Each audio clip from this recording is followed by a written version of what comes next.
everybody! Welcome back to my channel. Well, magluluto tayo ngayon ng biya fish. Pwedeng i-air fry ang biya fish ha. Kasi 'di ba normally ginagataan natin 'to. Masarap yung isdang 'yan. Hindi ko lang alam kung popular din 'to sa ibang bansa or Asian country kasi never ko pang nakita yon sa dinabi-nabi ng travel ko. Dito ko lang nakita sa Pilipinas madalas. I-air fry natin siya kasi mahilig, gusto ko ipakita sa inyo yung mga air fryer recipes kasi mahilig ako mag-air fry. So because of that, mag-air fry tayo ng biya fish or in English, Goby fish. Okay, so subscribe na kayo sa channel ko. Watch nyo yung mga travel videos ko dito at mga beauty products and also wellness videos and food.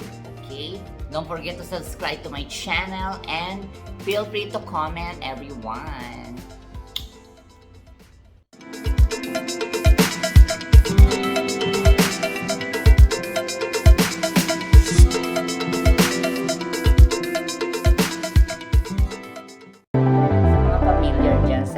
Ganitong klaseng isda, it's called biya in Tagalog.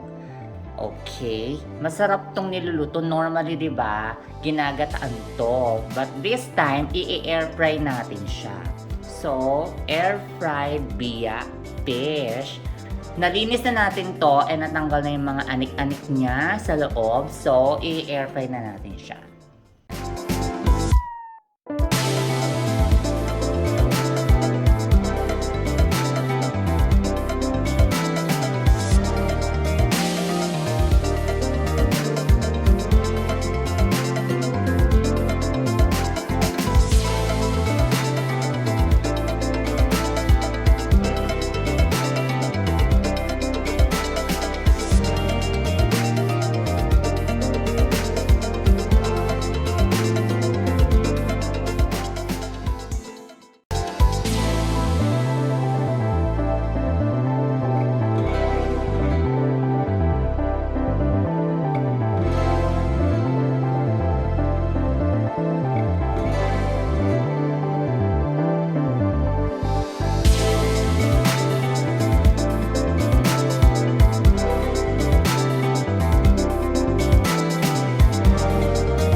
Biya fish na i-air fry.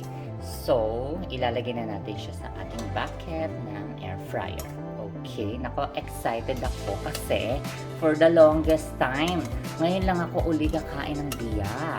And ngayon lang ako magluluto ng biya sa air fryer. Okay? So, sa mga mahilig sa biya dyan, share niyo yung yung recipe ninyo and also experience nyo sa biya. Mahilig ba kayo sa biya? Favorite nyo ba to? Okay. Well,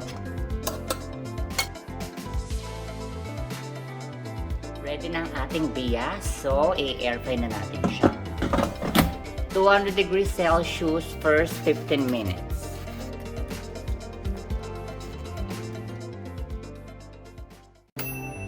Yes, it's ready. Tapos na yung 15 minutes natin. Let's see.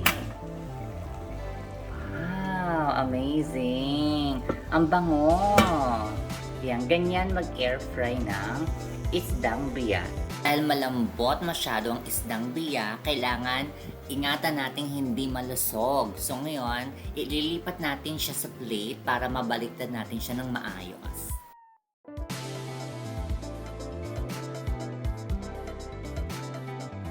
So, nabaliktad na natin siya. Spread tayo uli ng olive oil bago natin ilagay sa air fryer ulit.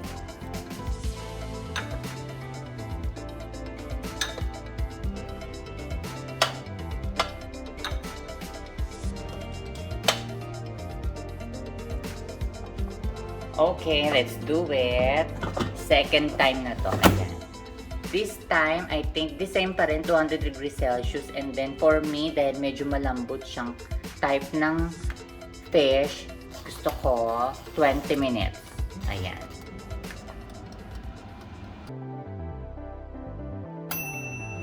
Yes, ayan. Tapos na again ang 20 minutes. Total cooking time natin is 35 minutes. So, let's see. Ayan. Crispy na siya. And very golden. Yan. Ganyan ang air-fried biya fish. Okay. So, I think all good na to. At ready na siya. Pwede na natin kainin at i-prepare. Ganyan ang biya fish na air fry. So, let's try kung medyo crispy na siya. Ayan, crispy na. Yep.